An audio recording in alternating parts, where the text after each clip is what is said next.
Hello friends, smart preparation की इस नई वीडियो में आप सभी का स्वागत है। इस नई वीडियो में हम देखेंगे भारतीय संविधान की मुख्य विशेषताएं। ये video UP triple S C PET, UP Lekhpal mains, UP supply inspector mains, मुख्य सेविका की जो वैकेंसी आई हैं, यूपी पीसीएस प्री जैसे वन डे एग्जाम्स जितने भी हैं उन सभी के लिए काफ़ी इंपॉर्टेंट होने वाला है। तो चलिए शुरू करते हैं। भारतीय संविधान की मुख्य विशेषताएँ क्या क्या हैं। जो सबसे पहली विशेषता है वो है कि भारतीय संविधान जो है वो सबसे लंबा लिखित संविधान है। सबसे लंबा लिखित संविधान है भारत का। जो मूल संविधान था भारत का, उसमें मूल संविधान में 395 अनुच्छेद यानी कि 395 आर्टिकल्स थे, 22 भाग 22 पार्ट्स थे और 8 शेड्यूल्स यानी कि 8 अनुसूचियाँ थीं। लेकिन समय के साथ साथ ज़रूरत के हिसाब से संविधान में संशोधन किए गए और कुछ चीज़ें जोड़ी गई और कुछ चीज़ें हटाई गई। जैसे कि 1976 में 42वां संशोधन हुआ, तो इसमें भाग 4A जोड़ा गया और भाग 14A जोड़ा गया। इसी तरीके से 1992 में जो 74th अमेंडमेंट हुआ उसमें 9A पार्ट जोड़ा गया। 2011 में 97वां संविधान संशोधन हुआ, उसमें 9B जोड़ा गया। 1956 में जो 7वां संविधान संशोधन हुआ उसमें भाग 7 और अनुच्छेद 238 को 238 को हटा दिया गया है। तो इस तरीके से जो वर्तमान संविधान है यानी कि प्रेजेंट टाइम पे जो संविधान है उसमें 22 भाग हैं, लेकिन जो नंबर में पार्ट्स हैं वो 25 हैं। जैसे 4A है, 14A है, 9A है, 9B है, तो इस तरीके से 25 टोटल पार्ट्स हैं। लेकिन अगर उनकी जो नंबरिंग की जाएगी तो वो सिर्फ 22 हैं। 395 आर्टिकल्स हैं और 12 अनुसूचियाँ यानी कि 12 शेड्यूल्स हैं। आगे देखते हैं। जो सेकंड भारतीय संविधान की विशेषता है वो है नम्यता व अनम्यता का मिश्रण। थोड़ा सा टफ वर्ड है, आसानी से समझते हैं। न लचीला है ना ही कठोर है, यानी कि ना ही ये रिजिड है और ना ही ये फ्लेक्सिबल है। ये इसका एक बिल्कुल परफेक्ट मिक्सचर है। नेक्स्ट जो थर्ड आता है वो आता है एकल नागरिकता, यानी कि सिंगल सिटीजनशिप का है। प्रत्येक राज्य की नागरिकता ना होकर यानी कि हर राज्य में रहने वाला व्यक्ति को देश की नागरिकता दी जाएगी, ना कि राज्य की नागरिकता। अगर राज्य की दी जाएगी तो एक व्यक्ति अलग अलग राज्य में अलग अलग नागरिकता ले सकता है, लेकिन ऐसा ना होकर हमारे यहाँ सिंगल सिटीजनशिप का प्रावधान है। नेक्स्ट आ जाएगा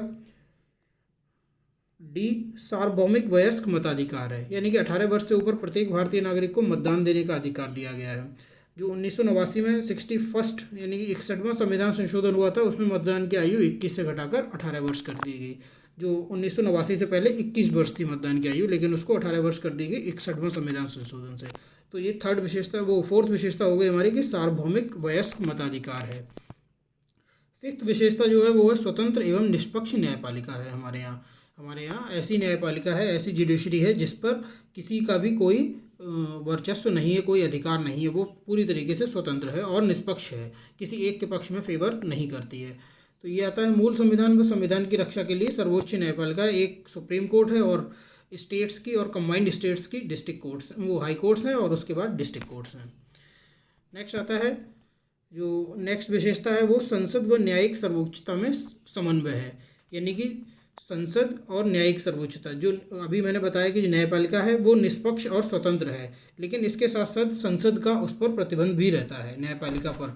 और इसी तरीके से जो न्यायपालिका है यानी कि हमारा जुडिशरी सिस्टम है उसका प्रतिबंध, उसका अधिकार रहता है संसद के कार्यों पर। तो इस तरीके से ये दोनों में एक बैलेंस बनाने की कोशिश की गई है, ये एक विशेषता के रूप में है। नेक्स्ट आता है संविधान की सर्वोच्चता, यानी कि संसद का कोई कानून जो संविधान के अनुरूप न हो न्यायपालिका उसको अवैध घोषित कर दे सकती है। संविधान जो है हमारा मूल संविधान है उसको सर्वोच्च माना गया है, यानी कि ये हमारे संविधान की एक और अच्छी विशेषता है। नेक्स्ट आता है संसदीय शासन प्रणाली, यानी कि संसद के सदनों में जनता द्वारा चुने गए प्रतिनिधि आते हैं। ऐसा नहीं है कि वो हेरिडेटरी आए, कि कोई व्यक्ति अगर विधायक या सांसद है तो उसका बेटा भी विधायक या सांसद बनेगा, ऐसा कोई मैंडेटरी नहीं है। जनता जिसको चुनेगी वो हमारे संसद तक पहुँचता है। नेक्स्ट आता है कि हमारे संविधान में जो अन्य विशेषता है कि इसमें मूल अधिकार दिए गए हैं। व्यक्तियों के लिए मूल अधिकार हैं, मूल कर्तव्य हैं और नीति निर्देशक तत्व हैं। तो जो मूल अधिकार हैं भाग 3 में है, मूल कर्तव्य जो है भाग 4A में है, नीति निर्देशक तत्व भाग 4 में है। अनुच्छेद की बात की जाए तो मूल अधिकार 12 से 35 तक हैं और मूल कर्तव्य 51A यानी कि 51 का तक हैं, और नीति निर्देशक तत्व हैं वो 36 से 51 तक हैं। ये आर्टिकल्स हैं और ये पार्ट्स हैं आपके। नेक्स्ट जो विशेषता आती है वो त्रिस्तरीय शासन है, यानी कि 3 लेवल पर शासन व्यवस्था होती है। एडमिनिस्ट्रेशन जो है वो 3 लेवल पर है। कैसे?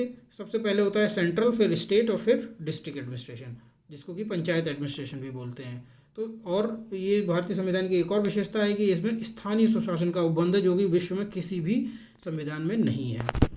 नेक्स्ट आता है आपात उपबंध। हमारे संविधान में आपातकाल के लिए भी उपबंध किए गए हैं, जो कि भाग 18 में है।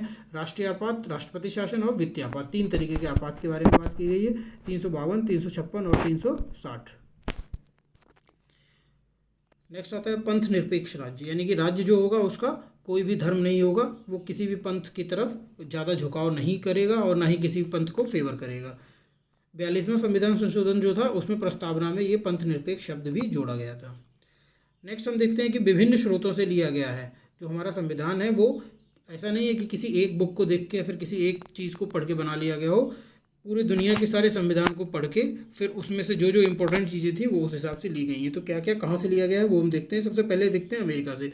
तो अमेरिका से मूल अधिकार लिए गए हैं, न्यायिक समीक्षा ली गई है, संविधान की सर्वोच्चता ली गई है, राष्ट्रपति निर्वाचित होगा ये लिया गया है, राष्ट्रपति पर महाभियोग लगाया जाएगा ये भी लिया गया है ये प्रक्रिया, और उपराष्ट्रपति का पद भी हमें अमेरिका के संविधान से लिया गया है। नेक्स्ट आता है ब्रिटेन के संविधान से क्या लिया गया। ब्रिटेन के संविधान से संसदीय शासन प्रणाली ली गई है और संसदीय विशेषाधिकार लिए गए हैं, विधि का शासन लिया गया, विधायी प्रक्रिया ली गई, एकल नागरिकता सिंगल सिटीजनशिप ली गई है और मंत्रिमंडल प्रणाली ली गई है। नेक्स्ट आता है कनाडा से क्या क्या लिया गया है। तो कनाडा से जो अवशिष्ट शक्तियाँ होंगी वो केंद्र के लिए होंगी, केंद्र के अधिकार में होंगी, तो वो कनाडा से लिया गया है। शक्तियों का विभाजन लिया गया है, राज्यपाल की नियुक्ति ली गई है और सुप्रीम कोर्ट से परामर्श की शक्ति, जो राष्ट्रपति की सुप्रीम कोर्ट से परामर्श की शक्ति होती है वो ली गई है, ये कनाडा से लिया गया है। नेक्स्ट आता है कि आयरलैंड से क्या क्या लिया गया। आयरलैंड से लिए गए हैं नीति निदेशक तत्व जो है DPSP जिसको बोलते हैं शॉर्ट में, और राज्यसभा में मनोनीत सदस्य, राज्यसभा में जो सदस्य मनोनीत किए जाएंगे वो प्रक्रिया आयरलैंड से ली गई है। और राष्ट्रपति के निर्वाचन की प्रक्रिया ली गई कि किस प्रक्रिया से राष्ट्रपति निर्वाचन किया जाएगा वो आयरलैंड से लिया गया है। नेक्स्ट आता है दक्षिण अफ्रीका। दक्षिण अफ्रीका से संविधान संशोधन की प्रक्रिया ली गई है और राज्यसभा सदस्य के निर्वाचन की प्रक्रिया ली गई है। नेक्स्ट आता है फ्रांस से क्या क्या लिया गया। फ्रांस से स्वतंत्रता, समानता और बंधुत्व का सिद्धांत लिया गया है, काफ़ी इंपॉर्टेंट है और सिंगल सेंटेंस में आप लोग याद कर सकते हैं आसानी से। नेक्स्ट आता है ऑस्ट्रेलिया से। ऑस्ट्रेलिया से संवर्ती सूची ली गई है, सदनों की संयुक्त बैठक जो बुलाई जाती है वो लिया गया है। नेक्स्ट आता है जर्मनी। जर्मनी से आपातकाल में मूल अधिकारों का जो निलंबन हमारे हो जाता है वो जर्मनी से लिया गया है। नेक्स्ट आता है जापान से। जापान से विधि द्वारा स्थापित प्रक्रिया को लिया गया है। जापान में जो विधि द्वारा स्थापित प्रक्रिया का सिद्धांत है वो हमारे संविधान ने अडॉप्ट किया है। नेक्स्ट आता है रूस से क्या लिया गया है। तो रूस से मूल कर्तव्य लिए गए हैं प्रस्तावना में, सामाजिक, आर्थिक और राजनीतिक न्याय, ये 3 शब्द जो प्रस्तावना में है वो भी रूस से ही लिए गए हैं और मूल कर्तव्य लिए गए हैं। तो इस तरीके से दोस्तों हमने अपने इस वीडियो के माध्यम से जो संविधान की मुख्य विशेषताएं हैं, मूल विशेषताएं जो भी हैं उनके बारे में देखा, जो कि एग्जाम ओरिएंटेड ही है। एग्जाम में इसके अलावा और कहीं से विशेषताओं के बारे में क्वेश्चन नहीं बनता है। ऐसे ही नेक्स्ट इन्फॉर्मेटिव वीडियो के लिए हमारे चैनल को लाइक करिए, शेयर करिए और सब्सक्राइब करिए। Thank you.